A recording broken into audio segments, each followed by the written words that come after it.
and as people trickle in, we can move on to business that requires a quorum, but we can still have the presentations and discussion. Good afternoon, everybody. My name is David Fenley. I am the chair of the Transportation Accessibility Advisory Committee. Welcome to the April edition of our TAC meetings. Thank you all for joining us. I'm going to hold on roll call and approval of the agenda and approval of the minutes because I think we're about one person away from quorum. I know that 3 or 4 people did email saying they wouldn't be able to make it, but we still should be able to have quorum based on the folks who should be in the room today. So that being said, I do see that Bree Grand is here. We have had a couple updates from Bree on integrating accessibility project. There's a small work group of us that have been meeting outside of the TAC meetings with Bree and Leah, who's here as well. But we are happy to have them here to give us an update. And if you two are ready, dive on in. Thank you, Chair Finley. Can you confirm that you can hear me okay? Yep, I can hear you. Thank you. Okay, yes, well, thank you, Chair and committee members, for having us here today. My name is Bree Grand. I'm a project manager in Metro Transit's Transit Information Department. I use she, her pronouns, and I have long brown hair and I'm wearing a white sweater and glasses today. And I'll ask my colleague Leah to introduce herself as well. Yeah, my name is Leah Jans. I use she, her pronouns. I am a senior graphic designer at Metro Transit within the Creative Services Division, and I am wearing a pink shirt, and I guess it's brown hair. It used to be blonde. And you can continue, Bree. Thank you, Leah. Next slide, please.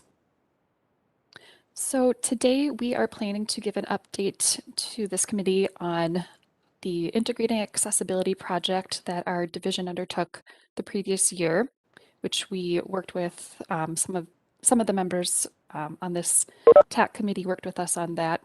And we want to provide an overall update on where things are at and what has come out of that effort. So we'll start by giving a quick overview of our division and the departments within our division, some background and general overview about what the scope of the project was, and then get into the different takeaways and recommendations that came out of the work group, as well as some next steps. Next slide, please. Okay, so since it's been nearly a year from when we last presented at TAC, we wanted to give a brief background about our division and this project just to kind of set the tone. So Marketing and Transit Information is a division within Metro Transit, and it just as a note, it is separate from any work Metro Mobility does. Our division supports Metro Transit operations and programs by working to attract new customers, whether it's bus, train, carpool, vanpool, or bike, and to retain and increase the satisfaction and riding frequency of existing customers through strategic marketing, powerful branding, and effective customer information. We are made up of 4 departments. One is Transit Information, and they operate the call center for trip planning assistance. They help produce the system maps, they maintain bus stop signs, manage electronic rider alerts, among many other things. Commuter programs deals with the Guaranteed Ride Home program. They do ride matching for carpool and vanpool, bike locker rentals, and also work with employer partnerships. Market development does media planning. They do marketing campaigns for our fare programs, route marketing, sports partnerships, and technology promotions. They also do awareness campaigns for safety, operator recruitment, transit improvement projects is another one. They also have event and community partnerships and do market research. And then the other department is creative services, and that's kind of the design side. They do writing and editing copy for projects, designing projects such as advertisements, the postcards, pocket schedules, maps, emails, signage. We also do photography and videography. We manage our social media accounts, and then we design, test, and develop website pages and assets and other screen-based media. Next slide. So this project began with an internal work group in our division focused on equity and inclusion back in September 2020. After collecting ideas that would help our division more thoroughly integrate equity into our work, this group presented 6 project recommendations in December of 2020 to the marketing director. So this project, integrating accessibility, was one of those 6 projects. Next slide. So this project identified the need to ensure the work of our division serves customers who have physical, sensory, and cognitive disabilities. Our scope was limited to our division's work, so all the things that I just outlined within Metro Transit and not, excuse me, Metro Mobility. We wanted to identify the gaps and determine best practices and opportunities. The benefits of doing this project would ultimately be the customers receiving the information they need in a manner that they can understand. Our goal for this project was that our division would have clear and actionable accessibility goals and then can track progress toward meeting them. Next slide. So we formed a working group with 3 TAC members, and we'd like to thank them all. Claudia, Trevor, and Heidi were our 3 members, and we greatly appreciate their time and feedback in this project.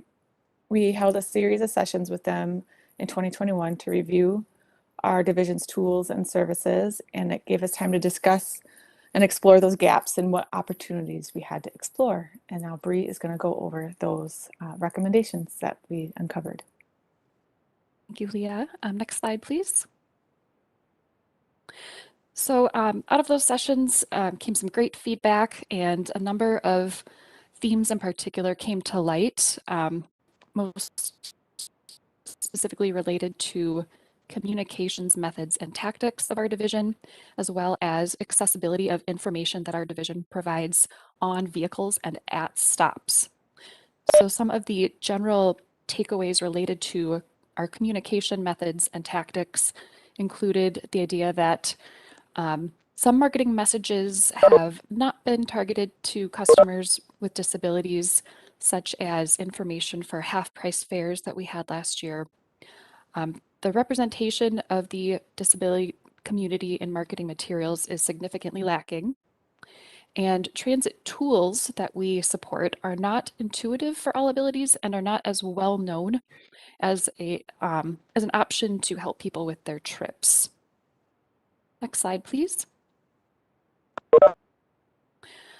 Regarding some takeaways that came out of discussion about accessibility of information that our division provides on vehicles and at stops, one of the things that was noted is that customers often rely on the audio announcements when they are at a platform or on a bus, in particular on a bus, to know when to exit. And there's concern that these are not always consistent, and we could use some enhancements to ensure consistency. Accessibility at stops is also critical for customers with disabilities, and many encounter situations where the accessibility can be improved, but customers do not have a way to easily support or report these issues, and there's a need for better reporting and tracking. Additionally, we discussed that navigating to alternate stops when an unexpected closure occurs is very challenging, and the information provided for that can also be inconsistent. Next slide, please. So from these takeaways, our work group discussed some proposed recommendations for making improvements. So as far as making improvements to communications methods and tactics for our division, one of the items was a desire to create communication guidelines and templates for our communication and marketing plans so that they're more consistent reflect information that is important for customers with accessibility challenges, etc. We also want to partner with community organizations that advocate for customers with disabilities. Recruit individuals to be in Writers Club, which is a group that was formed with that allows customers to provide more feedback on various new initiatives that our division and that Metro Transit is undertaking. And we want to ensure that there is good representation for customers' disabilities as part of that group. We also want to create trainings, tutorials, and videos for individuals and organizations on how to use the transit tools we offer to make sure that that information is clearer and there's a simpler way of explaining how to use different tools and understanding of what those tools can do. And then we also want to create a dark mode or high contrast mode for our website and a mobile app. Next slide, please. There are also several recommendations that came out of the working groups related to the accessibility of information that our division provides on vehicles and at stops. And those included exploring how to improve our transit information accessibility by ensuring consistency with those audio announcements, enhancing the on-vehicle audio announcements so that we can include information like the upcoming, the next stop, not just the current stop. Seeking out how to provide visual confirmation of the location while someone is riding on a vehicle. Surveying the inconsistencies with how our information is displayed at shelters and on stops, and ensuring that some of those consistencies are rectified. And incorporating guidelines for better directions, wayfinding, and accessibility at alternate stops when there are unexpected closures or detours. We also discussed considering ways to allow for better or easier reporting and tracking when there are issues at stops so that customers have a clear and easy way to report those issues and that they are tracked more consistently so that they can be resolved. Next slide, please. And so Leah is going to cover some of the next steps. Yes, thank you, Bree. So after we collected all that feedback and provided those recommendations, the group met and we went over some priorities and then delivered these prioritized recommendations to the Director of Marketing and Transit Information in February. And we recently discussed them with him and the other managers in the division. We will be currently discussing timelines and resources as they all support these recommendations. And we realize that some of these won't actually probably start until next year, but some initial work may begin this year, and some projects actually that are slated for this year will fit into some of these recommendations already. So the next slide. So with that, if there's any questions or feedback, we are open to hearing them. Do that. Thank you, Bree and Leah. That was a very good synopsis of what y'all have been working on with us for the past almost a year and a half now. Does anybody have any questions, comments? I see that we just reached quorum, so we can come back to roll call after this discussion. But does anybody want more clarification on things, additions to what the work group came up with? Questions for Bree or Leah? I do. This is Heidi. Go ahead, Heidi. My question is, are we going to be working on signage and how we place them in different places? Because we have all different heights for the, and we talked about this just to make sure, all different heights for reading the times for, when the buses come. And also where they put them is becoming very inappropriate in certain bus stops. Where I mean, you got the sides. If we're going to put them in shelters, you should put them on the sidewalls and not in the back of the walls, where wheelchairs will be leaning against it or a bench will be there. So I'm hoping that marketing, when they come up with new advertising or new signs, or new ideas on how to do our, when our buses are coming, they put them in appropriate locations, that everybody can be a part of the experience of taking the bus or the train. Because you got all these different types of shelters and different ideas. You need a spot where everybody can get to it and it's safe and not dangerous. I've noticed that that's becoming a trend where it's not safe, and it's too high or too low or not right. So it's something to think about. Thank you. This is Bree. I can address that. Thank you, Heidi. Yes, as one of the recommendations was to better audit and survey what inconsistencies exist in how our signage is displayed. And so we definitely want to take a look at that so that we can reduce inconsistencies and make sure that it's accessible for everyone. Yeah, and also with the advertising, because sometimes you put the advertising where the bus schedule should be because it seems more appropriate, So just keep that in mind. Thank you. Thank you.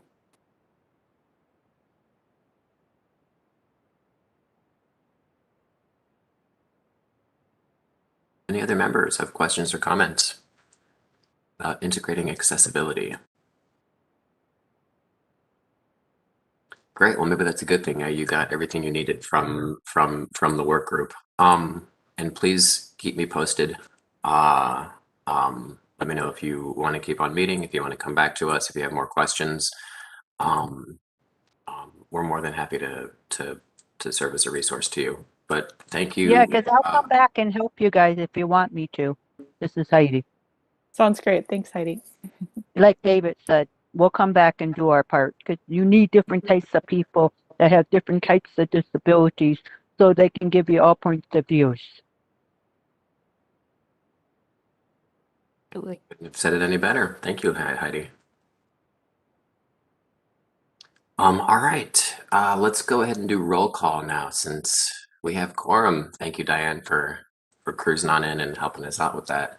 All right, I'm going to go through the list of folks who I see here. If I miss your name, please by all means chime in. But you can just give me a yes, give me a here. I just want to make sure that I am accounting for everybody that is here. Carrie. Here. Daryl.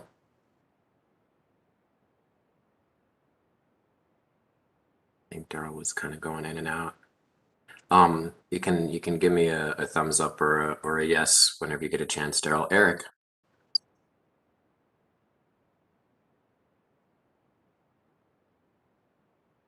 And the same applies to you, Eric. Sam. Here. Heidi. Here. Jeff. Here. Patsy. Here. Diane. Here. Awesome. Myself. I am here too. Eric, if you can hear me now, Eric Henderson's here. Gotcha, New Eric. computer. Thank you. Thank you very much. And coming back to Daryl, are you here? Maybe having some technology issues. I see. I see. That's fine. We can come back. I see that he's here. Did I miss anybody? All right. Well, that makes 9 of us. Hopefully Daryl is still here. All right. Let's move on to approval of the agenda. I would entertain a motion to approve the agenda unless anybody has any changes with it. I'll move to approve. Was that Eric that moved to approve? And I got Daryl's thumbs up. Thank you, Daryl. Second. All right, so Eric moved, Sam second. Thank you both. I'll just go through the roll again. Yes, if you approve, no, if you don't, you can always abstain. Carrie? Yes. Daryl? Got your thumbs up. Thank you. Eric? Yes. Sam? Yes. Heidi? Yes. Jeff? Yes. Patsy? Diane? Yes. And myself, I give it a thumbs up too. Thank you all very much. Let's move on to the minutes from last month. Did anybody have any questions or concerns or changes to the minutes for last month? If not, I would entertain a motion to approve. Move to approve the minutes. Thank you, Sam. Second, Jeff. Jeff seconds. All right, let's go through the roll call again. Carrie, Yes. thank you. Daryl? I'm not getting audio on you, Daryl. It says you're unmuted, I think, but oh, now you're muted.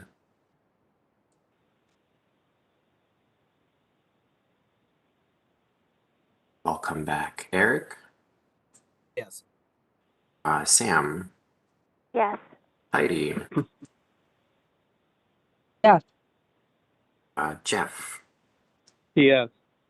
Patsy?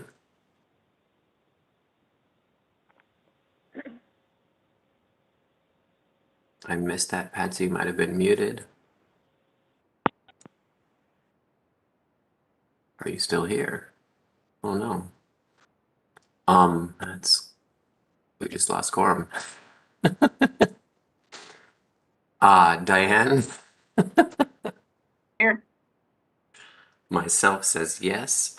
We're gonna have to hold on this until hopefully Patsy can jump back on. Probably Andy, go ahead. Just wanted to call out that per the bylaws, once anyone has been in attendance per any portion of the meeting, they count as in attendance. Perfect. Well, it's a good thing that that was gonna pass unanimously. I appreciate that, Andy. I didn't know that that obscure portion of our bylaws. Thank you very much. Cool. So we made it through the portion of the meeting that we needed a quorum for.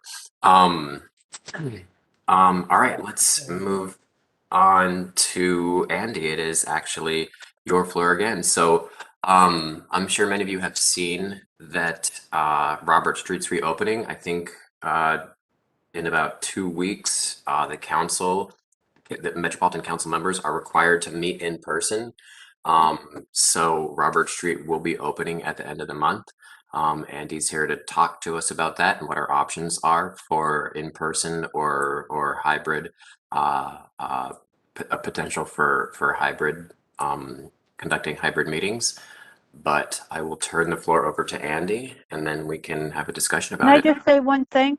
I saw that in one of the mailings that came out for they were getting back together, but I didn't know if we were still going to do this over an app.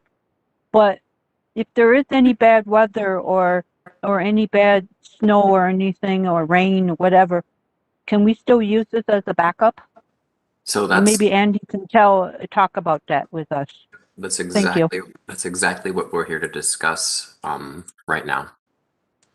But I'll give the floor to Andy and then how about let's hold questions until Andy is ready for questions because I know that a lot of you have opinions about this. But I think that we can reach a amenable or a happy conclusion. But Andy, take it away, please. All right, folks, thanks for having me. Chair and members of the committee, Andy Street, Manager of Customer Service for Metro Mobility. As Chair Finley pointed out, um, Robert Street and other council facilities are reopening on the 18th for workers who have been working remotely and are reopening to the public on the 25th. On the 25th and thereafter, all council meetings are back subject to public meeting law, which means that all participants who are not members of the public are required to attend in person or have their whereabouts, if they're attending remotely, posted in advance and have those whereabouts open to the public. We did have legal check to see whether or not it is still the case that TAC is subject to the public meeting law, and it is.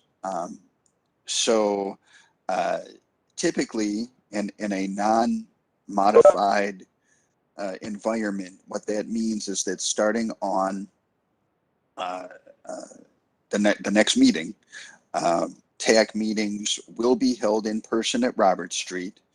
Um, and will be that way going forward until further notice. Now, that said, obviously all laws are subject to the ADA and reasonable modification. So what I wanted to talk about today, since I know a lot of people have feelings about coming back in to an in-person setting right now, is that if anyone feels like it is a reasonable modification for them to continue to attend the TAC via telepresence, please request that reasonable modification to me, and we will take that and move forward from there. One of the things that the council has reported is that they've appreciated the increased public attendance that some of our advisory committees have seen with the virtual meeting option.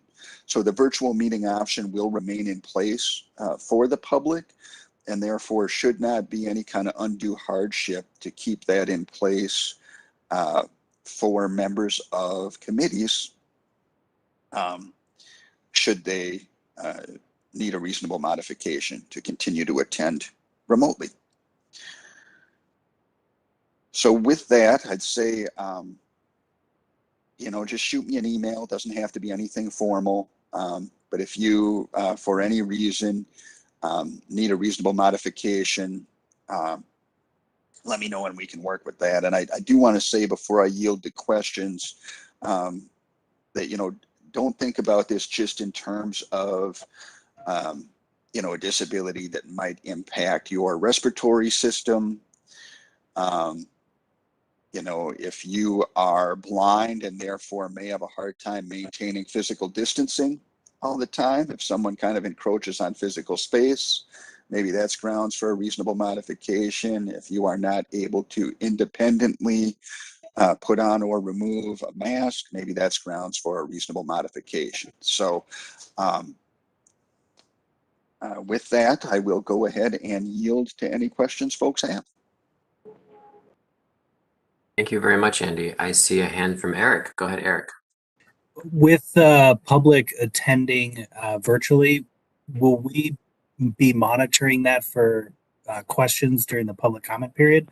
Or would the public have to be in attendance to enter into public comment? Nope, we still, it'll be the same technology we have in place. So if we see questions pop up in a chat, that's certainly something we should be able to address going forward. Sam Jasmine.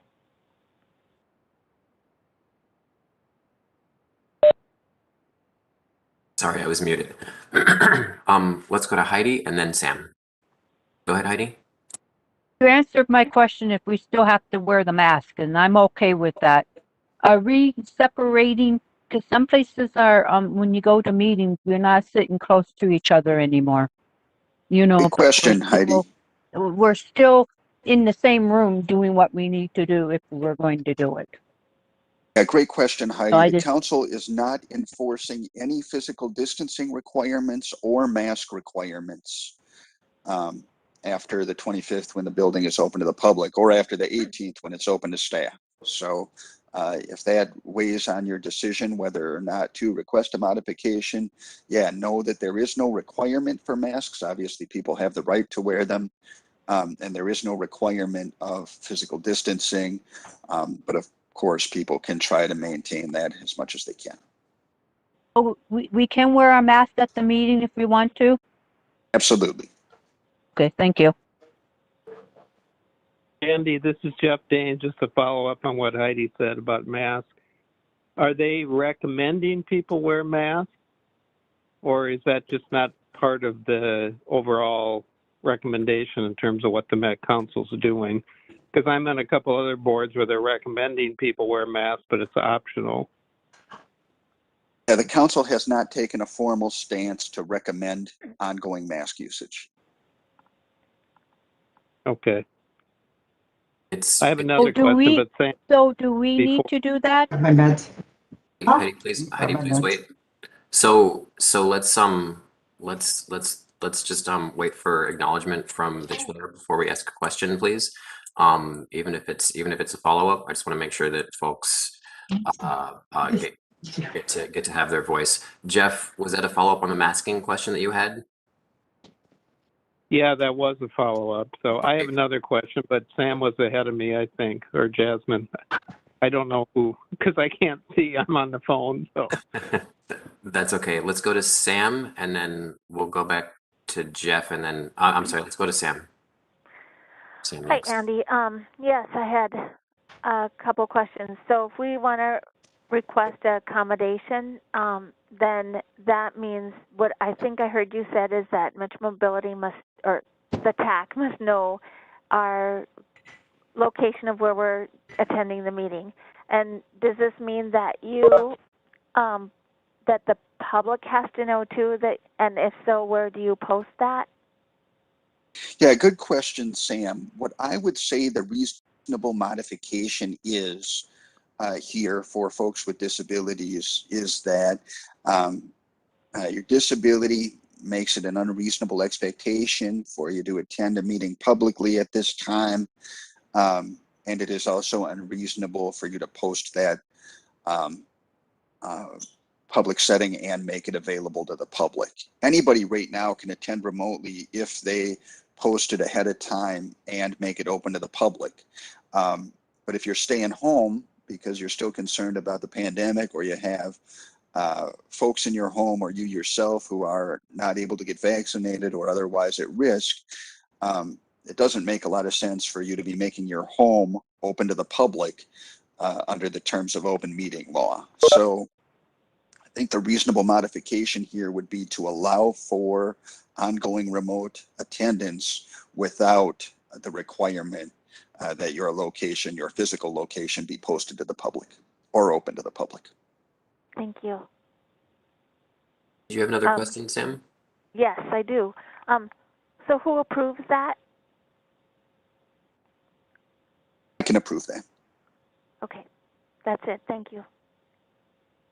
And then I saw Carrie. Did I see your hand up, Carrie, or did you Yes, put you it did. down? Yes, you did. First, I want to reiterate a thank you to Andy for the information about the bus stops closing, because I was really confused. But I'm also concerned confused about the masking, because drivers are required to have people wear masks, but I myself have seen people take masks, but they don't even put them on. So are we, is it the 18th that, only that bus, the 18th referring to the bus stop and not the mask mandate for Metro Transit? Am I correct, Andy? Two different things we're talking about here. We're talking about the opening of Robert Street and other council facilities, again, to the public for in-person meetings, starting on the 25th. Separately, but coincidentally with the same date as staff return, I think, on April 18th, the current executive order requiring that masks be worn on public transit is also set to end. So if that were to not get extended, the mask requirement would also end on the 18th. Okay, thanks for that clarification. I'll go to Jeff. Did you have another question? yeah, I do have a question. Andy, on the open meeting law, in terms of an ongoing situation, ADA or disability, I know under the open meeting law that if you have a medical condition, say you have cancer, you have to get doctor's approval, and then there's a specified period of time that you can attend the meeting via Zoom or via some other mechanism.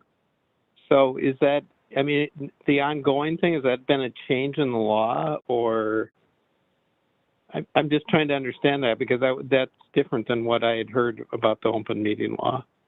Yeah, an ADA reasonable modification is different from the sort of normal terms outlined in the law. So there has not been a change, although I should add that there are bills that have been offered to the House and Senate to tweak open meeting law, which may or may not have impact on whether or not the TAC falls under it, to look at providing some more leeway just into the letter of the law. But no, the letter of the law does have specific timelines in place, etc. A reasonable modification would be something above and beyond those.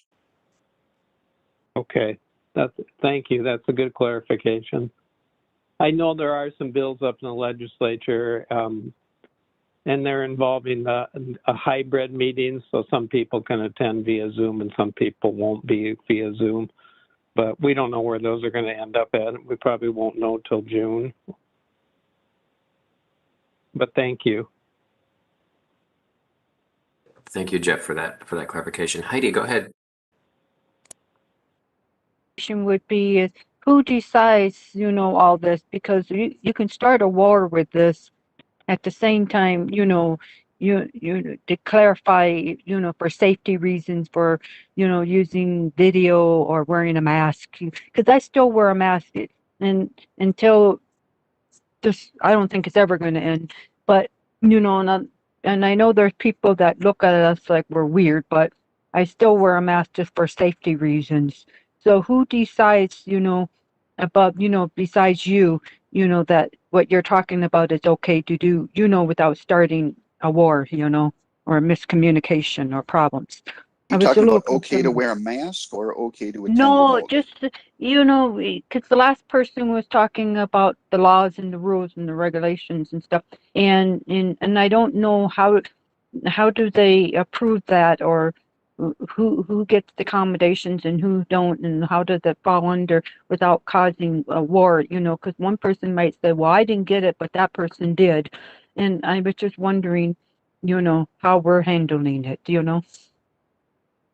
if that makes any sense of what I just said. This is David. So masking is your personal preference. I'll make sure that in the meeting, if people are wearing masks and some people aren't, that there is no um, conflict on that. I think that mask being a personal preference is totally acceptable. As it pertains to open meeting law, which was written well That's what before. I was talking about, the open meeting law, because one person can interpret it one way and another person can interpret it a different way. So open meeting law, which was written well before any pandemic or COVID related issues came up, and now that it has come up, there's a good thing we have the federal civil rights legislation that is the Americans with Disabilities Act that does allow folks who have a disability to request either a reasonable accommodation or a reasonable modification. In this case, we're going with a reasonable modification of a law or a policy. So therefore, you can, as an individual with a disability, request a modification of the open meeting law so that you can attend the meetings remotely and not have to abide by what I would consider now antiquated, now that we've had a pandemic, the sort of outdated open meeting law that would require that if an individual remotely attends a meeting and they're a member of TAC, that their location has to be posted and that location has to be open to the public, which puts, frankly, people in danger in this world. So I think it's a pretty cut and dry case for individuals with disabilities to be able to request a modification to the open meeting law so they can attend TAC meetings remotely and still feel 100% safe. Does that make sense, Heidi? Yeah, my question was is that if we get a new person that comes in and decides, well, that's not accommodation and it used to be, or, you know, because we're a pretty good group, we get along with each other and we at least try to make it work. It's just that I don't know in the future how this is going to be carried out, if it's going to be done correctly in a way that is fair for everyone. Yeah, That good would be point, my Heidi. concern. So in talking to occupational health and legal staff at the council, um, I can go ahead and approve a reasonable modification. However, if I or whoever was making that initial determination were to not, were to deem it inappropriate, it does not end there. It needs to go through review by OC Health, by Occupational Health, possibly OEO, um, uh, obviously under guidance from legal. So um, while there is leeway to approve here at the staff level for committees, um, if somebody were to decide because they were a new person or whatever that something was not a reasonable modification around that, it does need to go through a formal process, including occupational health and potentially legal as well as our OEO departments. Thank you very much. That's what I was getting at, because I can just see someday that could happen, and how do we handle it? Thank you. Thank you, Heidi. Go ahead, Daryl.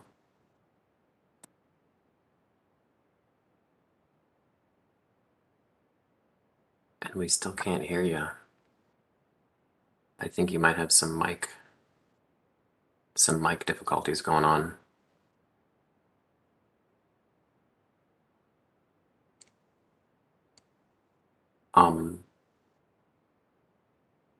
Try to chime in if you can. I will open it up Can to. he type it? Daryl, can you type it? Are you able to type it in so we can get your voice heard? Also, Daryl, if you want to call my cell, I can put you on speaker too. If we want to try to do a workaround that way.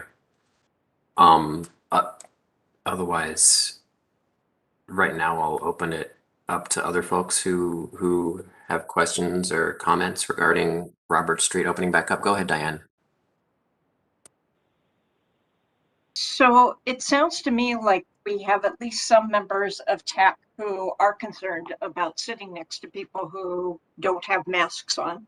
And I wonder if we have any way that we can, just as a friendly agreement, agree that for the time being, folks will wear masks if they're able, and that if people feel uncomfortable sitting next to someone with a mask, that we will all understand if they say, "Would you please move away from me?" And that if we can just as a committee, commit to being, as Heidi said, people who get along and just be there for each other and continue to take care of each other. That might be just a useful thing just for us to do, because I know we can't require it, but just as an agreement between us. Diane, thank you. This is David.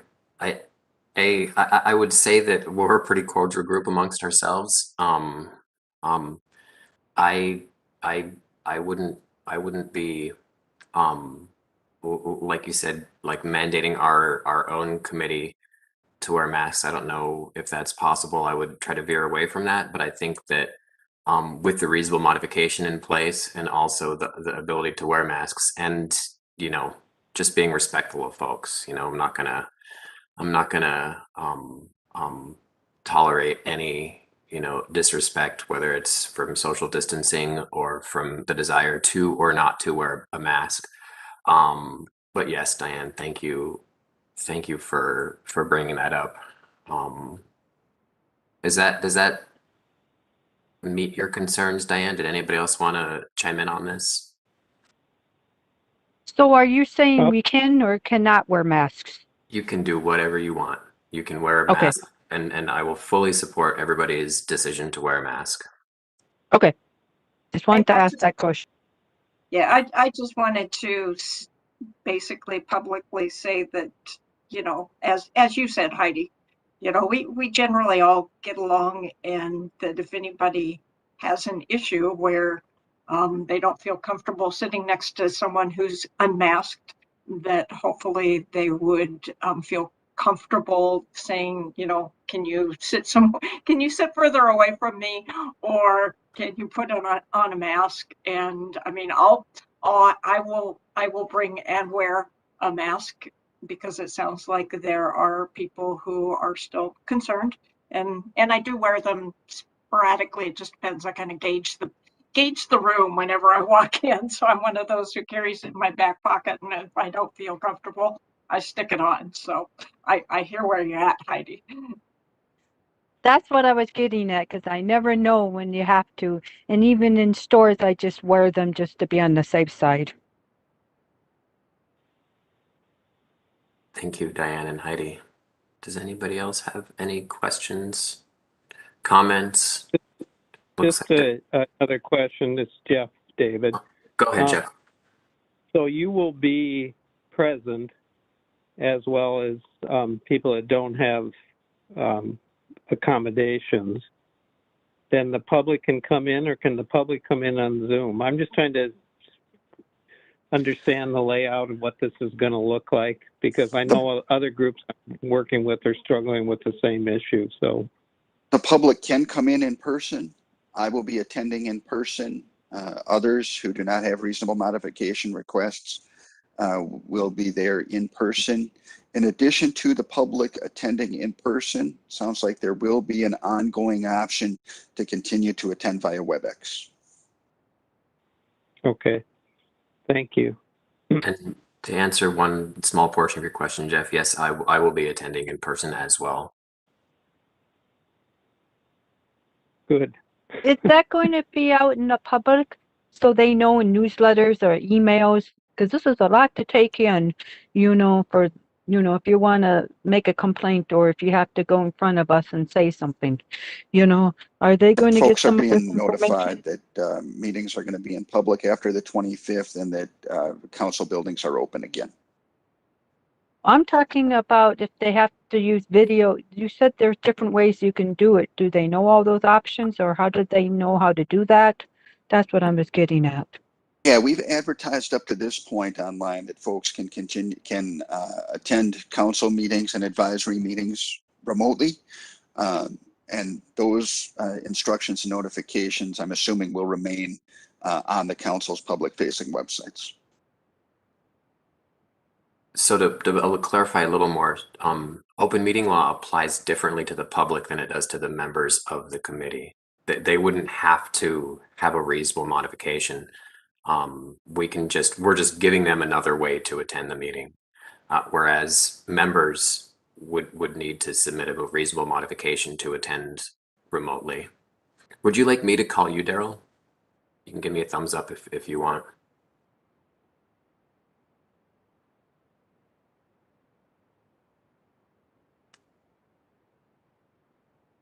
All right, so I'm getting a text from Daryl, and I can call you, Daryl, if you want. I can call you and put you on speaker, and you can just go through my microphone. So Daryl's question is, if somebody has a reasonable accommodation or an ADA accommodation, will they be given full privileges to vote and participate in committee functions and duties of? Yes. Thank you, Andy. I was gonna say the same thing. Yeah. Um, there might be some technology issues that need to be worked out, but what's nice about the room is each person is mic'd. Um, and I think there's a camera in the room if memory serves me correctly. But I don't know, Andy, if you can speak to technology or if that's happening later, because I have I have been made aware that hybrid meetings have unique in terms of accessibility, unique accessibility concerns as it pertains to people being able to participate the same way they do either when it's fully online or fully in person.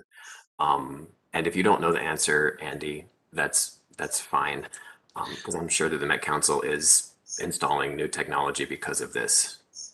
Yeah, we're fully mic'd. We do have cameras. Um, so yeah, I think that room and every council meeting room that is currently equipped with video conferencing equipment um, will be able to use WebEx and Teams. And then the council chambers, obviously being sort of the nerve center, has some additional bells and whistles that might prove useful from an accommodation standpoint, including what you raised, that each individual seat at the table is mic'd. Yeah, and I will go out of my way to make sure that folks who are calling in or videoing in can participate as seamlessly and equally as possible as if they were in the room or as if we were all online. But especially for the first couple meetings, there might be there might be a learning curve. So work with me. So Daryl has a second part to his question. He wants to know if TAC members do not have a reasonable accommodation request, will they be required to call in and get an excused absence, or can we maybe say they forgot to request the ADA accommodation? I mean, I would say please, if you're not going to be able to attend, let us know so we can have an excused absence. If you do need to attend remotely, please submit that ADA reasonable accommodation request. I don't think it's a meeting by meeting basis. I think once you have it in, you are good. I got the thumbs up from Andy. So to members who are submitting reasonable modification requests, I would say do that. So we don't run into excuse absences or potential legal issues. I do want to point out here too that it's not an all or nothing thing here. There are all sorts of ways that either a person's disability might fluctuate or their functional abilities might fluctuate based on access to um, a variety of assistive elements. I know folks who are awfully independent and a heck of a lot quicker than me at getting around, who are totally blind and use a service animal, might be able to maintain physical distancing with that service animal. But if the service animal has a vet appointment that happens to overlap with the TAC, uh, maybe it doesn't make sense for them to be coming in that day. Um, if somebody does have a respiratory condition, that doesn't mean that they've got it all day, every day. But if there's days that they're feeling particularly vulnerable or having difficulty with moving, um, you know, it would be appropriate to stay home because of your disability. So this is not an all or nothing thing where you have to decide whether you ever want to come back in person again. Just let me know if you'd like to be allowed to attend remotely and still participate as a full member. Thank you, Andy. That's really what's nice about the ADA is it is highly individualized. It does give room for differences.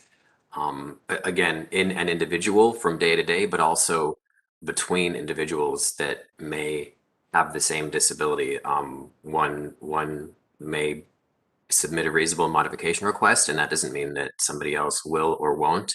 It's highly individualized, and and and can change as time goes on. I saw Heidi's hand. Do you have a question, Heidi?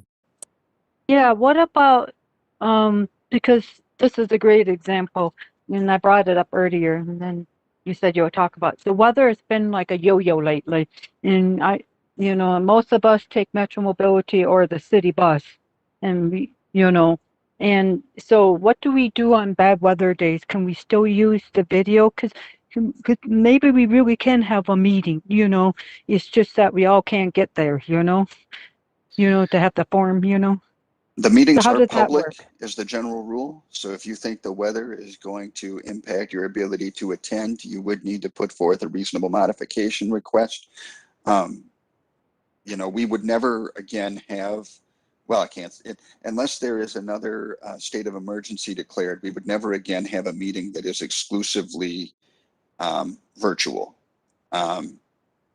But if individual How about participants in the wanted to winter stay home, time? no. I'm talking Uh, like in the winter time, when snow just there's yeah, nobody on the roads, but we still can have a meeting no. virtually.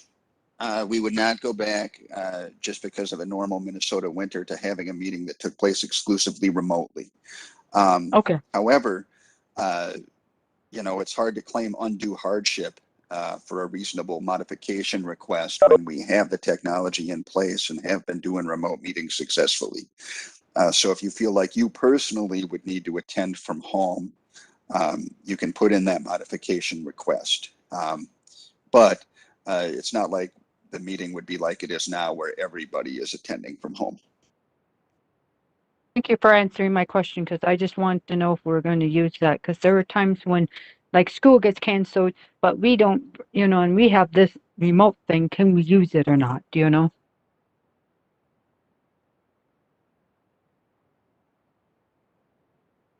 So yeah, so I would say um not thinking about the weather, but maybe get your reasonable modification request in.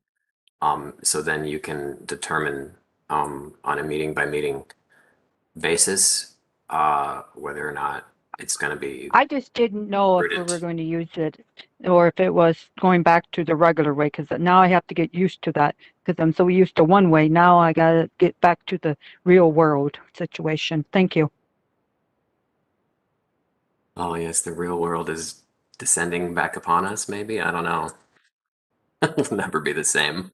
Um, does anybody else have any questions or comments regarding in-person meetings?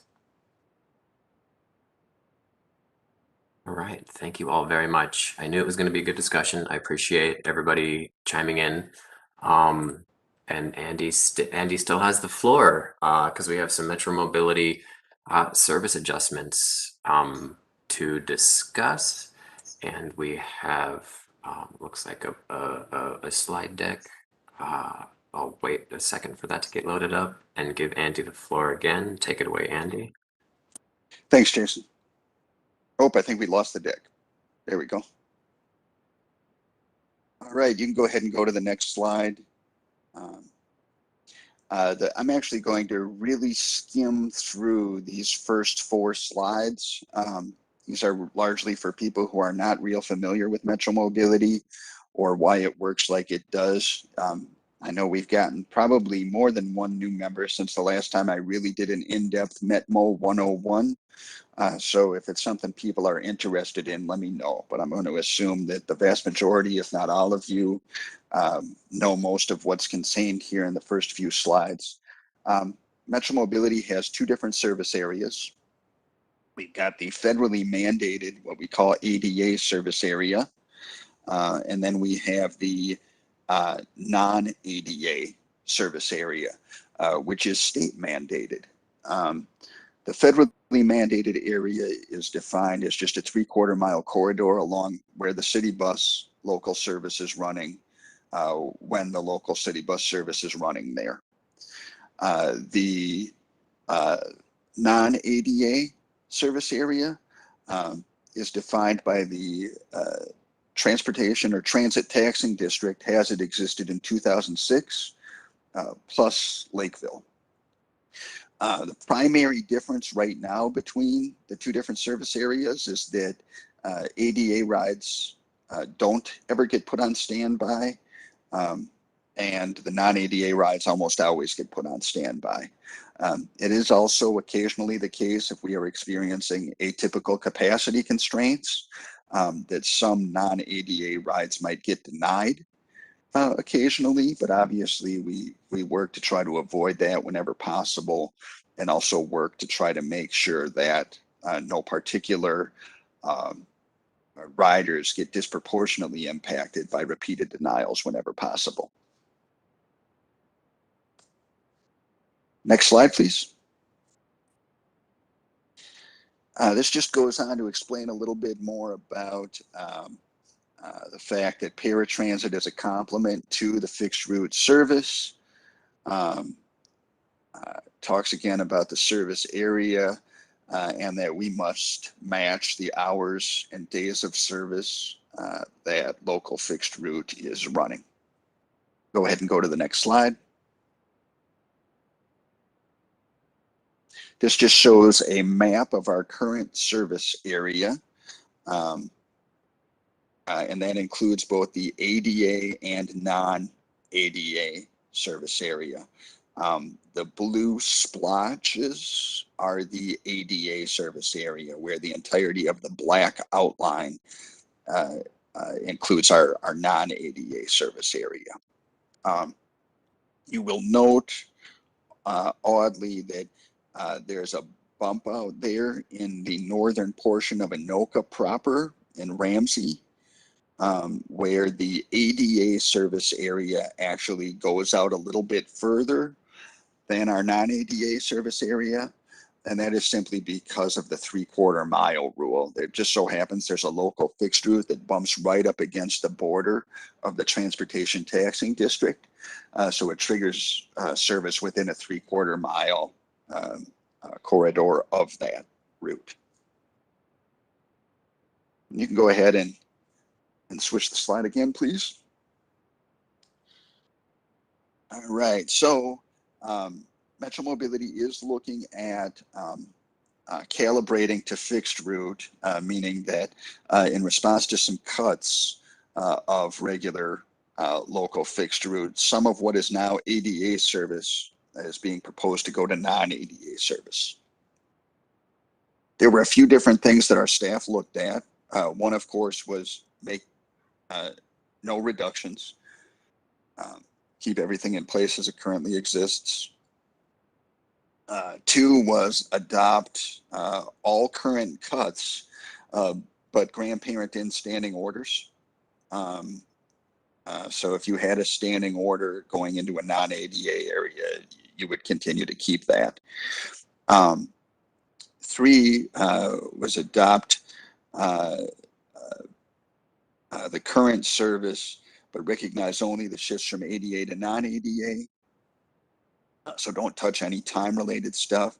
And then four was adopt 2019 era cuts and grandparent in standing orders. That's really where we ended up supporting.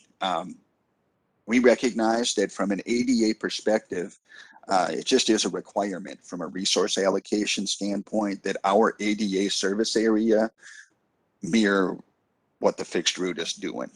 That's what the ADA service area is. And it's important that we keep up with that. However, it's not important that we go chasing our tails in this unprecedented time when we know that Metro Transit has done a lot of cuts related to COVID and the shifts in demand that were the result of COVID. So we don't think it makes sense to be altering our service negatively as a result of COVID-related changes, which makes us think we should really just look at 2009 era cuts and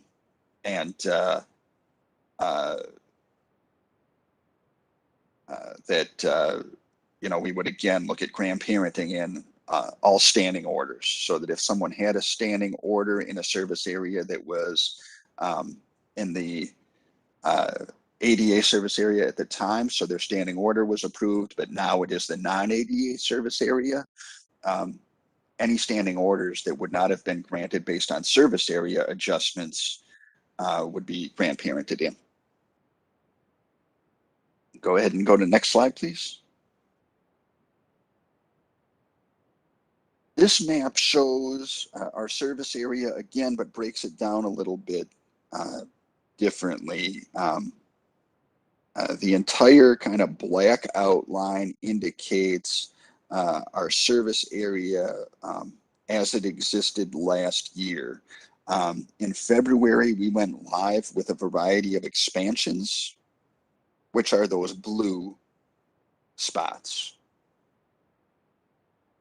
And then these red spots are spots that under the proposed 2019 analysis would go from ADA service to non-ADA service during weekdays.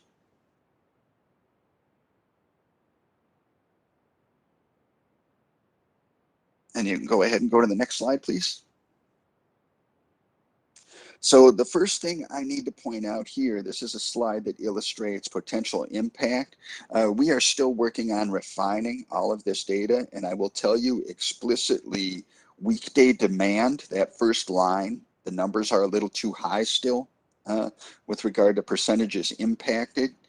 The data that I'm getting from that, I was working on refining this right up until the meeting. So you've got a variety of inflated statistics here that I'm about to correct verbally. But that top line for weekday demand, I do not yet have improved, refined data. So I'm going to walk through what each of these says. Again, this is a thumbnail sketch, but it was off base based on some errors when we pulled data in the first place. So weekday demand I can't speak to, but I can tell you based on the demand ridership that I was able to refine further for Saturday and Sunday, it will drop a bit in terms of the percentage impacted in all likelihood. And then there will be additional refining that goes on to drop it further in all likelihood when we look at it on a trip by trip basis. But basically, what this tells us is that weekday demand ridership, if we were to go forward with instituting the 2019 service adjustments, it would impact somewhere south of 4.3% of trips and somewhere south of 4% of riders. Weekday standing orders, rather than going based on what's on your screen right now, I'm going to read to you some refined data. When you look at unique clients that, I'm sorry, I don't think I have refined data there for that either. I apologize for the weekday standing orders. When I look at now what's there for the total number of clients, I'm sorry, that remained the same in my analysis. Got it. But the origin destination no longer in the ADA, that's a miscalculation because it included rides that were never in the ADA to begin with. When I look at actual changes, that number drops from 971 to 124 for a new percentage of about 4.5% impacted. And then when you look over at the origin destination no longer in the ADA, again, the percent impacted falls similarly because we stopped including standing orders in our analysis that were never ADA to begin with. And that percentage impacted falls to about 3.7. And again, I need to call out explicitly for all the standing order analysis, we are recommending grandparenting in.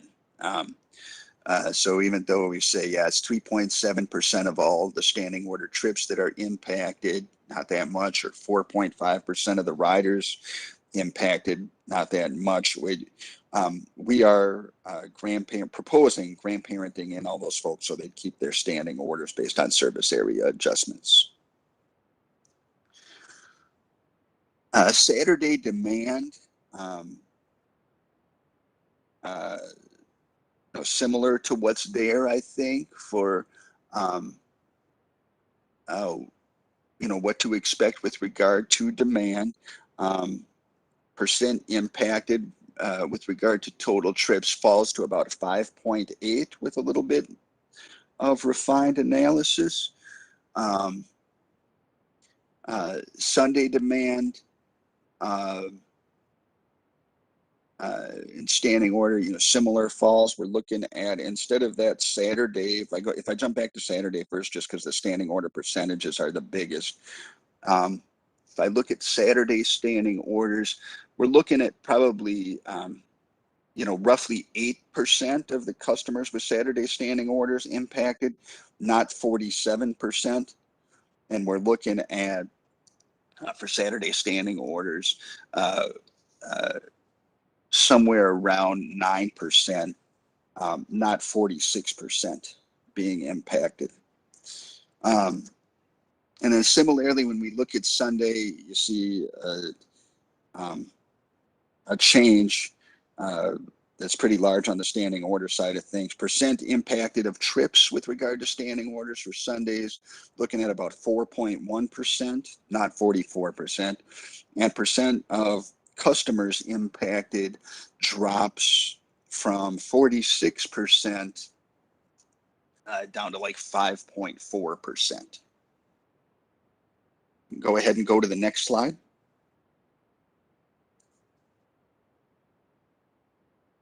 All right, so we've talked now about service area adjustments, shifting from ADA to non-ADA.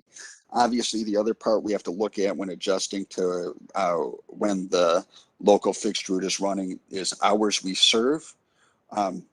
So this is a slide that kind of gives a rough estimate as best we can right now to what precisely those cut times would look like in which communities. So if a community is not listed here, we don't think it's going to be impacted at all. And the communities that are listed here show which days of the week there might be a service hour cut and which days of the week there wouldn't be. So for example, if you take Apple Valley, our initial analysis would indicate that there would be no Apple Valley weekday cut or Sunday cut if we adopted the Metro Transit Service adjustments that were implemented in 2019. But there would be a cut in Saturday hours, and the hours that would be cut are from 3:45 a.m. to 6:30 a.m. And from 8:45 p.m. To 12:30 a.m. at night. You can go ahead and go to the next slide.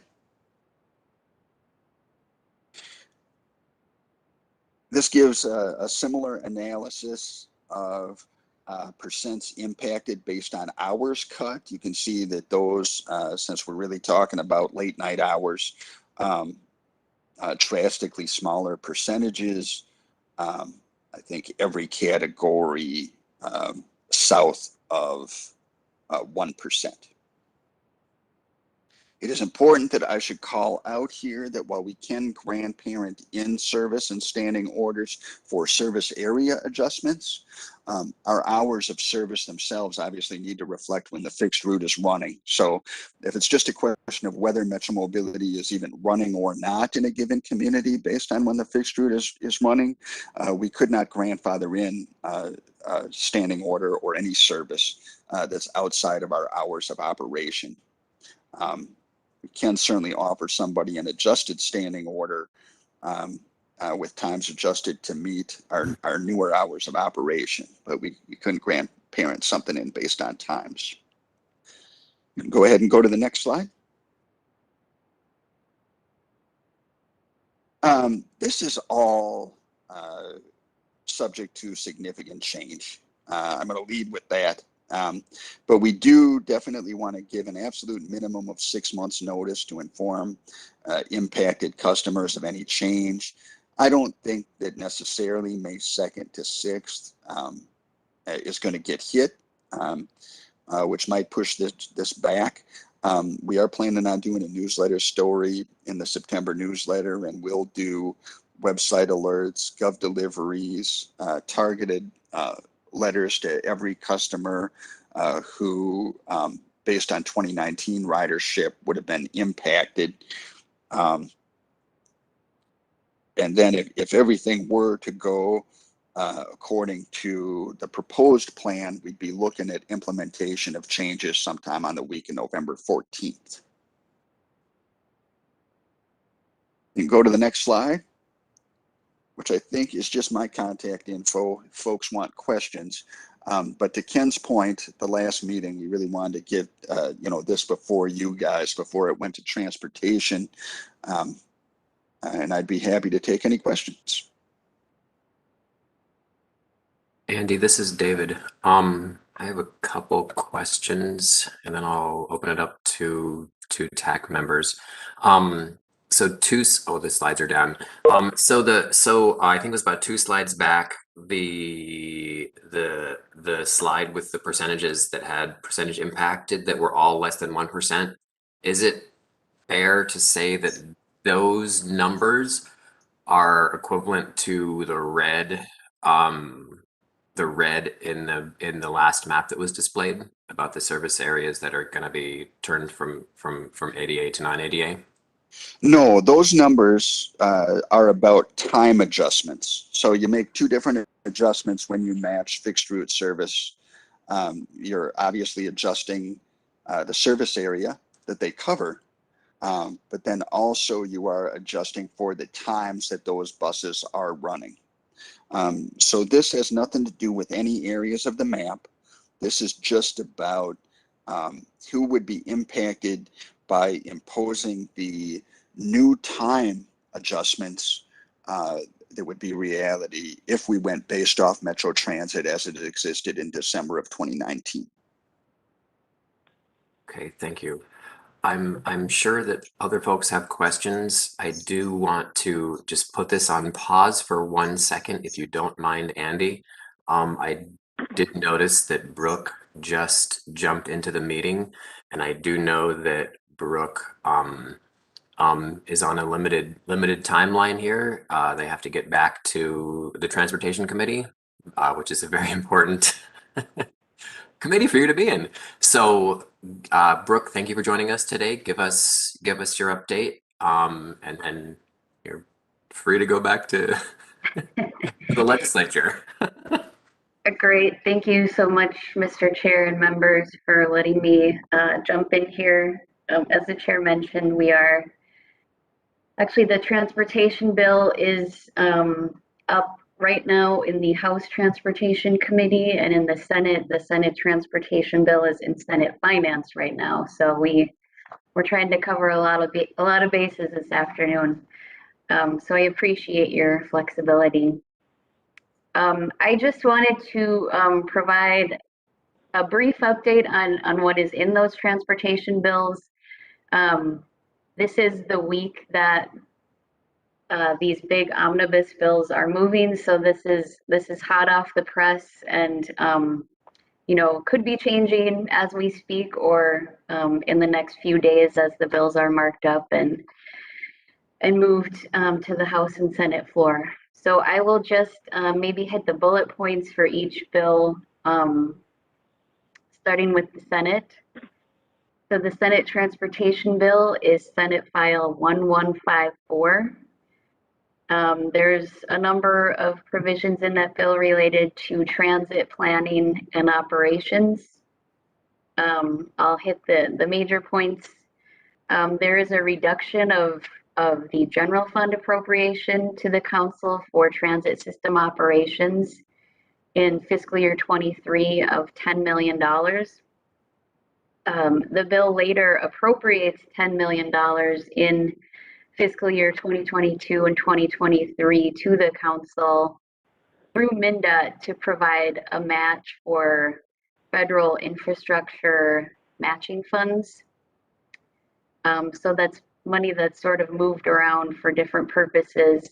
We did express a concern that reducing our general fund appropriation would set a new base moving forward into the next biennium, and a $10 million reduction would be obviously a big concern there, so we noted that for the committee. The bill requires that matching infrastructure funds for the IIJA, that's the federal infrastructure bill, for electric vehicles must come from non-state sources. Electric buses is one of the program areas that we would be applying for, so we want to make sure that we're able to do that and use any available funds we can get from the state for those programs. The bill requires the council to report and post on our website information on ridership and crime data. This is information we have. We can and do provide. We would just need to clarify if there was a different way that the legislature wanted us to do that. So that's something we'll be looking at moving forward as well. The bill requires a pretty stringent municipal consent process for guideways. Currently, that's required for light rail projects. I'm sure many people are familiar with that process. That would require a similar process for guideways. It would also allow revocation of municipal consent that had been approved. That would be problematic for us in submitting federal applications, knowing that the approvals that we have could be revoked at some point during the process would be problematic for us in going after those federal funds. And we noted that for the committee. The Senate bill also requires a cost benefit analysis for guideway projects. That requires a number of specific elements. We believe many of these elements are already included in the design process, in the municipal consent process, and the locally preferred alternatives process. So we are open to working through those, and where there are redundancies, working to make sure that we have a clear process there.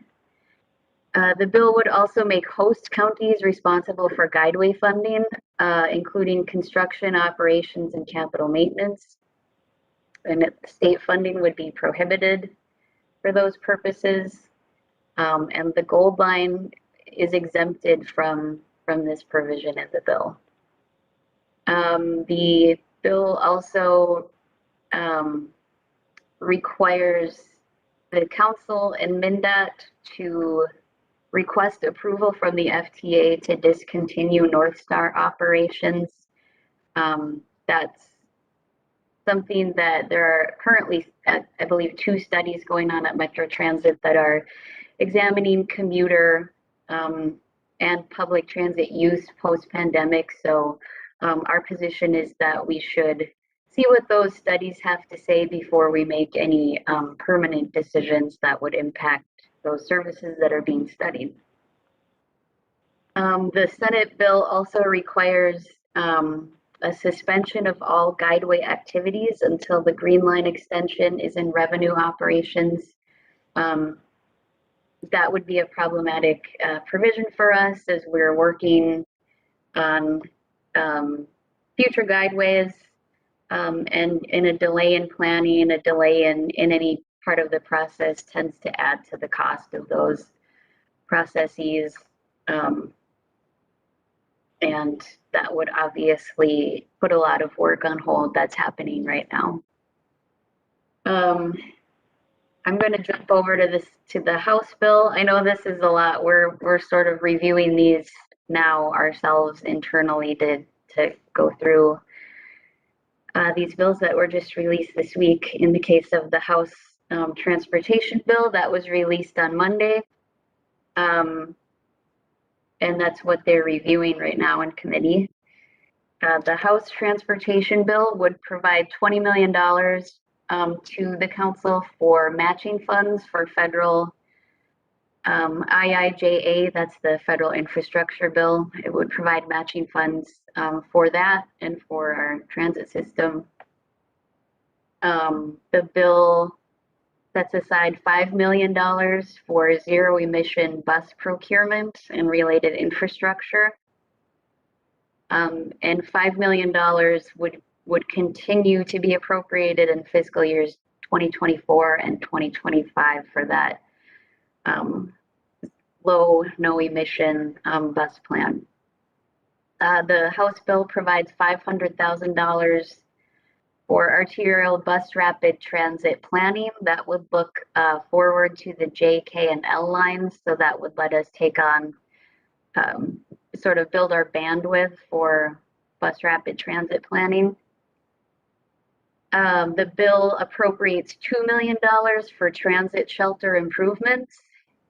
It appropriates $1.3 million to replacement service providers. You might also hear those referred to as the opt-out providers or suburban transit providers.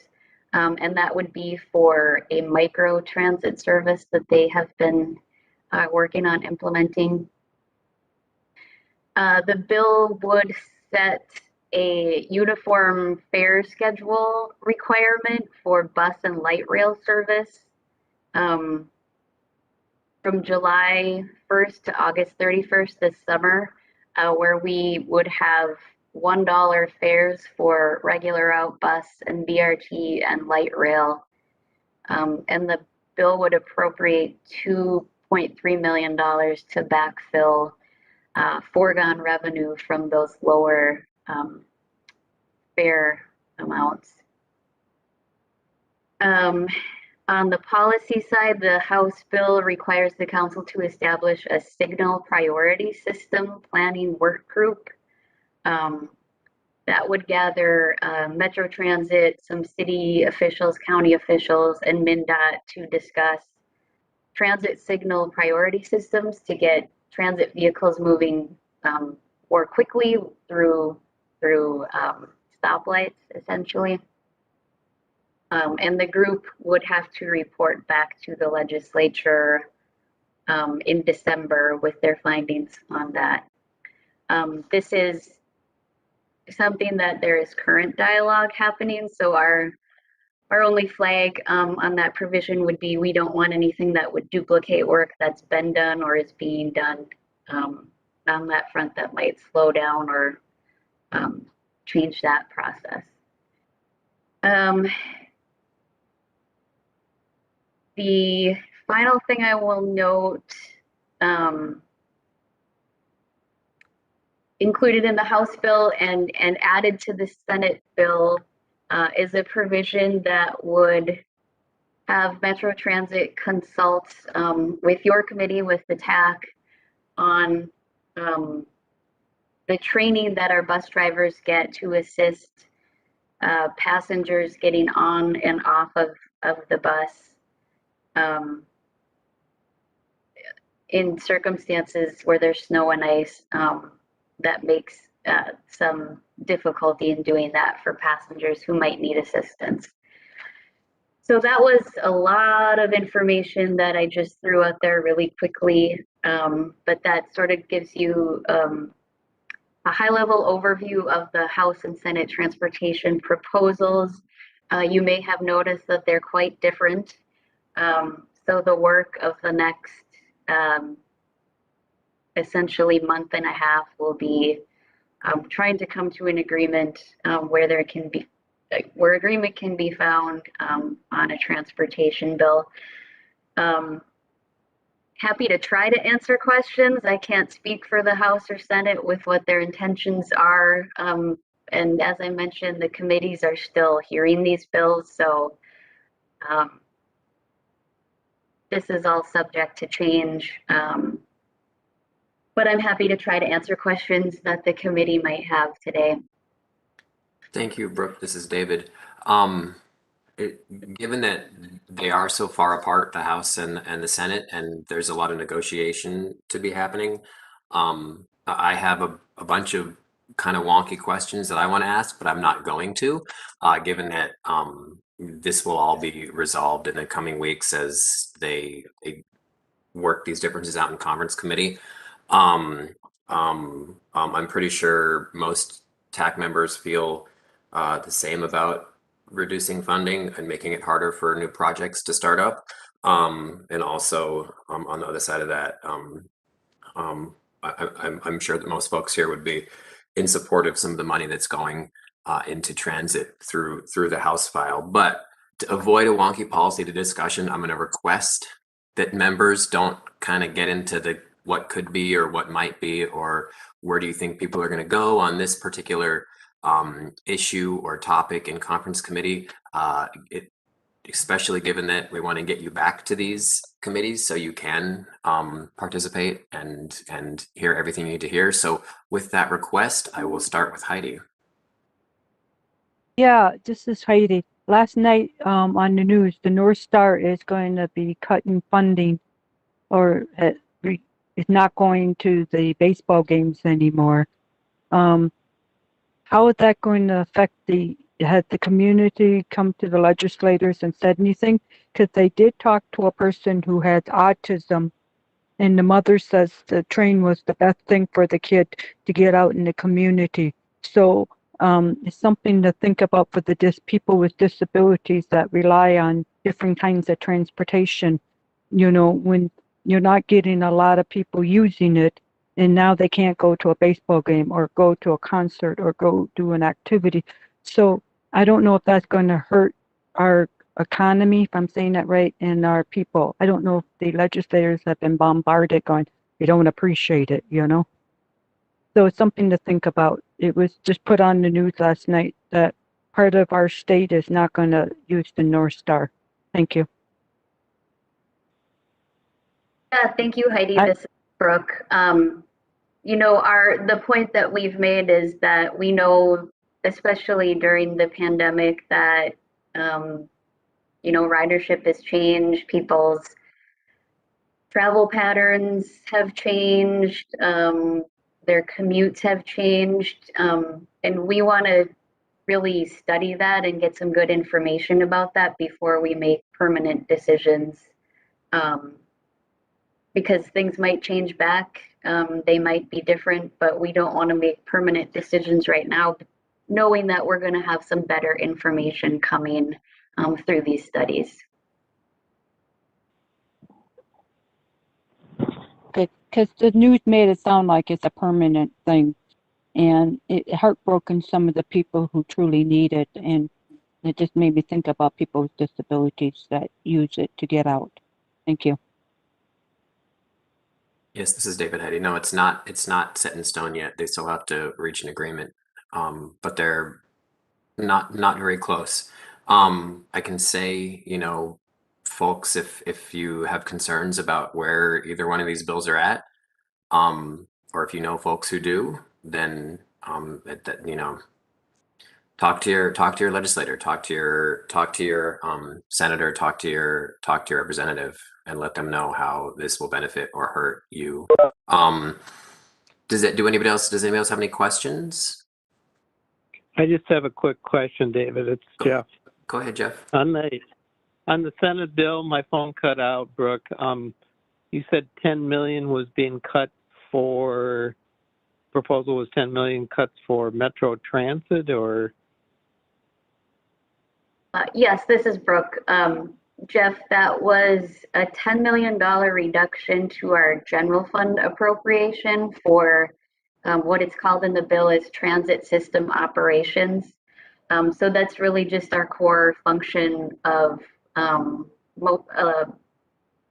believe light rail operations are primarily funded through that state appropriation. So we have expressed concern that that would be reduced and reappropriated for another purpose. But because the bill reduces our general fund appropriation in the second year of the biennium, the way that the state finances work is that that last amount carries forward as the base. So our concern is that, well, first of all, we don't want a $10 million reduction to that appropriation in 2023, and we certainly don't want a $10 million reduction to carry forward each year as our base funding amount in the next biennium. Okay, thank you. This is David. Again, these are proposals. The House and the Senate still have to agree on a bill, and the governor still has to sign that bill. So there's a long way to go. None of this stuff is set in stone yet. Any other questions from TAC members? So Daryl's mic still isn't working, but he did want to say thank you, Brooke, for doing this work on behalf of the Met Council. And is the training bill in both the House and the Senate, or is it just in the House? Thank you. This is Brooke. Thank you for that. I will answer that. I will just also echo the chair's comment that this is the preliminary go for the House and Senate, and things probably won't look like either one of these proposals by the end. There's a long way to go, and the state 2-year budget was enacted last year. So really, the legislature doesn't have to do anything at all. So if they can't reach agreement on anything, they could do nothing. If there are only a few things they reach agreement on, they can do a few things. There's really no way at this point to say how things will shake out. So just want to make that really clear. And to the question on the training, that was included in the House bill as the House chair released his proposal. And then in the Senate, Senator Kent proposed it as an amendment to the bill, and that was adopted by the committee. So it currently is in both the House and Senate bills. Thank you. And then another question from Daryl about the administrative citation. Is that in both bills as well? Thank you. This is Brooke. That was just posted as an amendment to the House bill. So it appears to be an author's amendment, so that's likely to be added to the House bill when they mark it up tomorrow. So that is our understanding, is that it will be going into the House bill. It's not in the Senate bill yet, but it was discussed during their hearing, and the chair indicated he's willing to keep having discussions on that proposal. So we're hoping we can get that in. Thank you, Brooke. And Heidi, last question. My question is, in the bill for training for the bus drivers, do they have real life experience, or is it all behind a desk where they get the training, in the bill, so they know how to react to different types of disabilities?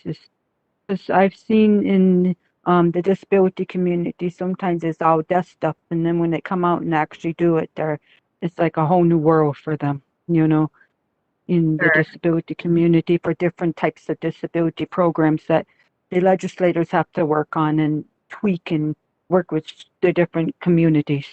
Thank you. If you can answer my question or not. Sure. Thanks, Heidi. This is Brooke. I am not sure how that is implemented in our current bus operator training. That's a question I could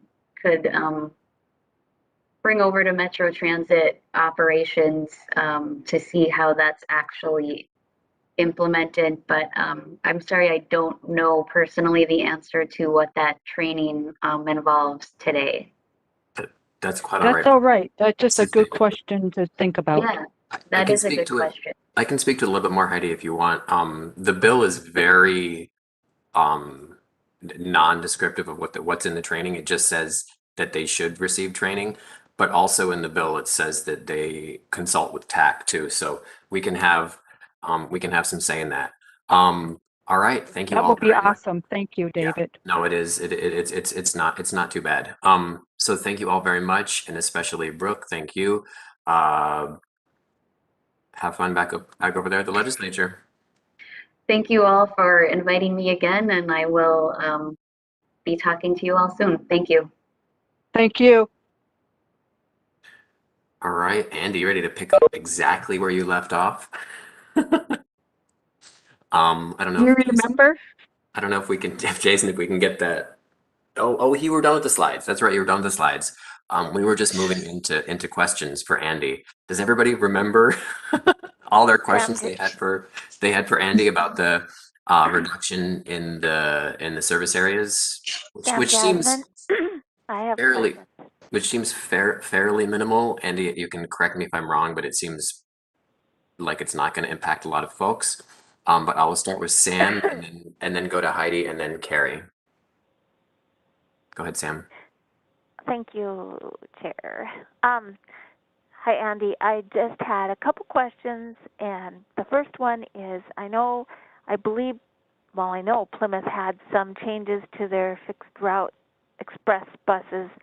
And I know I'm not ADA. I'm in the non-ADA. How does this change my times at all? No, That's my first question. no, Sorry. good question, Sam. Express buses are something totally separate from ADA paratransit calculations. They're looking at local fixed route. So express service exists beyond that, and any changes to fixed route will not change times or service areas.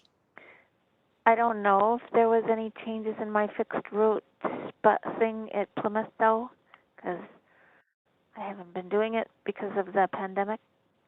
So is there? But do you you have your little chart there, right? So there's no changes in the time in Plymouth then, right? That's what I'm understanding. You know, looking at the map and trying to eyeball it, I don't really see anything here. Let's Let's, see here, more the Minnetonka south of there. Andy, this is David. We're kind of Yep. short on time. I want to, can we Okay. have take specific questions about specific routes offline? Okay, I can do that.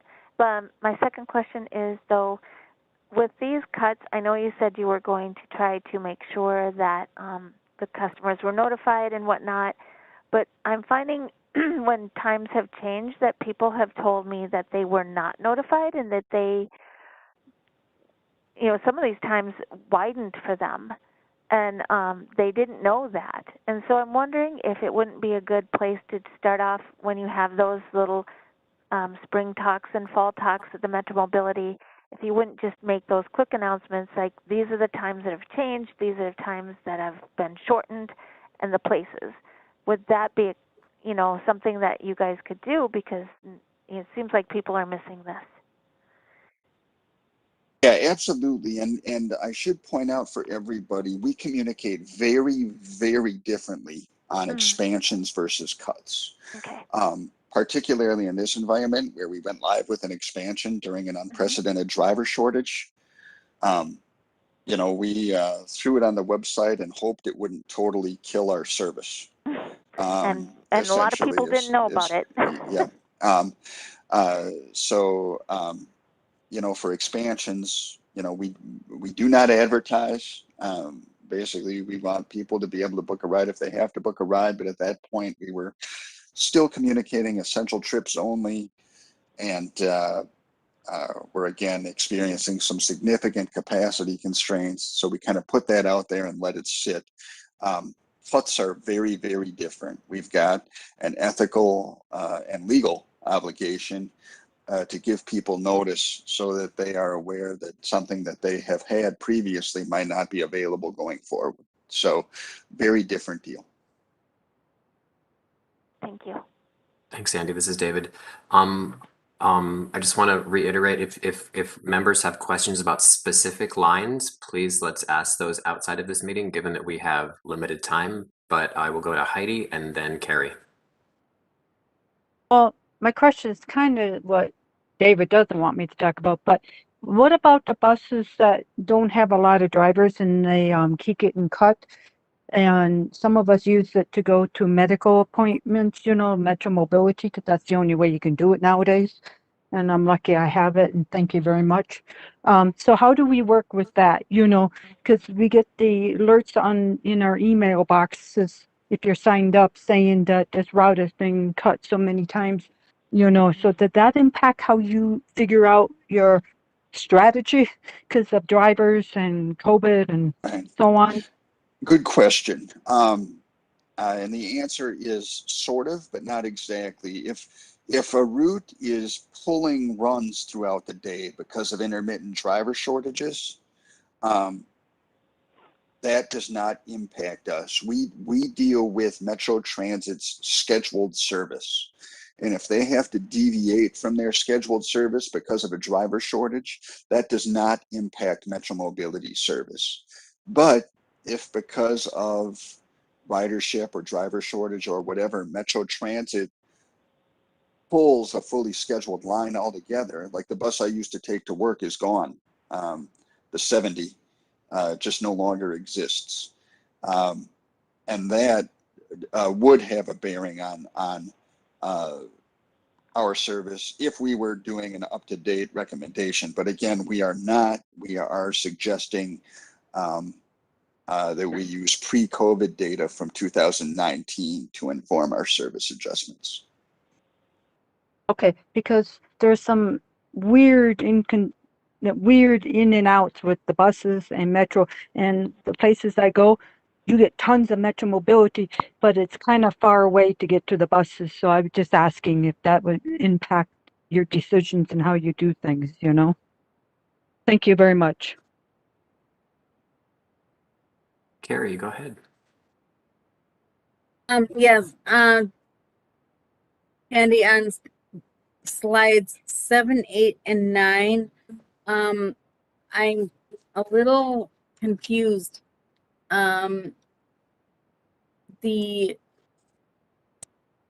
based on these charts, they're based on the 2019 numbers, but as of today, are they not, because of the shortage of drivers, are they cutting out the on demand where you can't get a ride if you are requesting it? If you like one day have a meeting and you forgot to make a ride. Oh, no, I'm sorry. The premium, I'm sorry, good question. So demand service in the nomenclature of these slides just means not a standing order. Not a standing order, a ride that you call and book in advance. The premium on demand service, the cab ride, where if you forget a ride, you can call and book it, not being cut, other than, its hours of availability will match our hours. So there might be some slight adjustments in some communities for overnights, but no, the on-demand, premium on-demand service with the cab companies will continue to be available. Okay, because the last couple of rides that I've had requested on changes to my ride, I haven't been able to get. So and they've been telling me we no longer take those type of rides because of the shortage of drivers. Oh, two different things.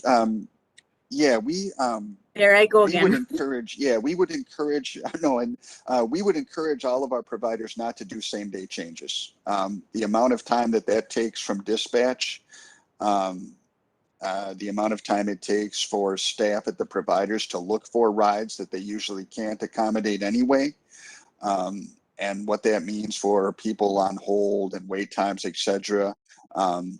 Our normal recommendation to contractors pre-pandemic was don't be messing with same day changes beyond, of course, the important rule that we're not interested in leaving anybody stranded. We will pick somebody up eventually, but in terms of other same day rides or modifications to ride requests, we would encourage providers, not to do that. There was definitely more leeway during the pandemic, and our advice changed because look, if you've got the ride available, give the ride. The issue that our contractors run into is they spend minutes, sometimes a bunch of minutes, looking into whether or not they can accommodate a same day ride or a ride change that they usually can't. And then most of those customers requesting them get nothing, and those staff resources were wasted while people sat on hold, or dispatchers were not properly routing trips that were booked in advance. So,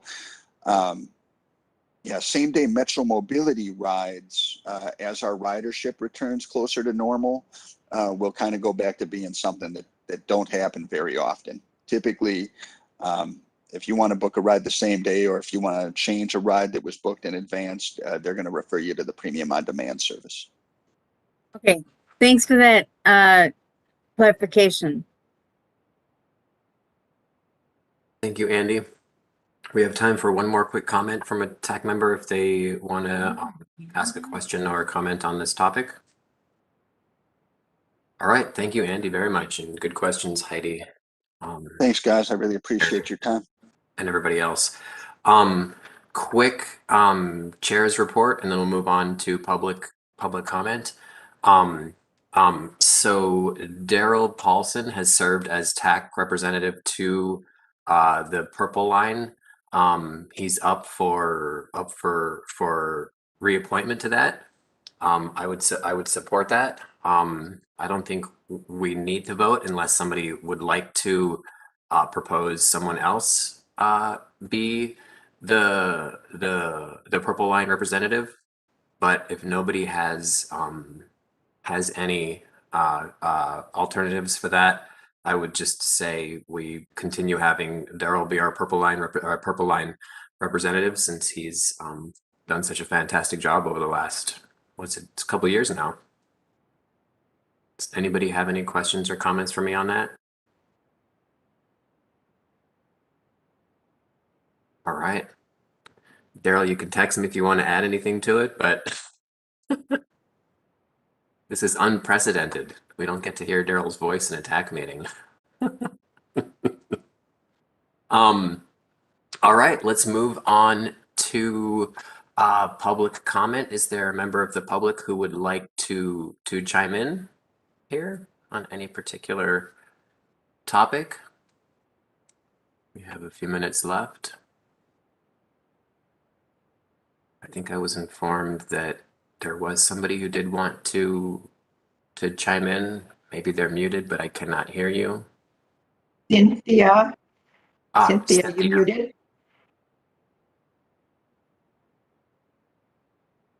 Now is your chance, Cynthia.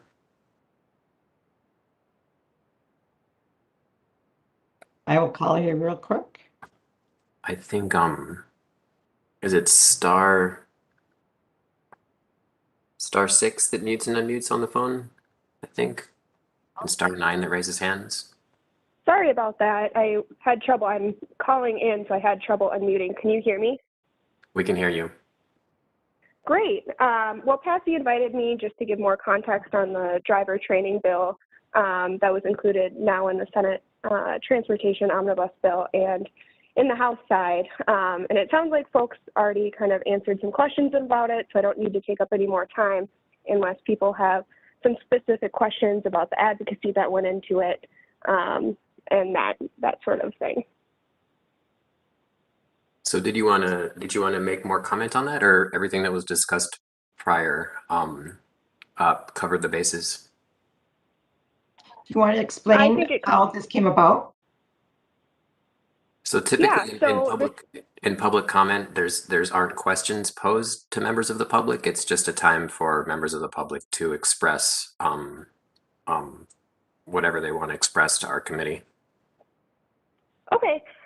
Yeah, I can talk a little bit about the advocacy that went into it. So my name is Cynthia Kelly. I'm the Public Policy Associate with the Minnesota Brain Injury Alliance. And this legislation came about because we worked with an advocate who had fell backwards disembarking from a bus trying to make a transfer to another bus and suffered a stroke as a result and spent, I think it was about 25 days in the hospital. And she connected with us and has been working on the legislation and very passionate about the legislation, worked with Senator Torres-Ray and Senator Housley in the Senate and Representative Dabney in the House, and got the bill passed after about 5 years.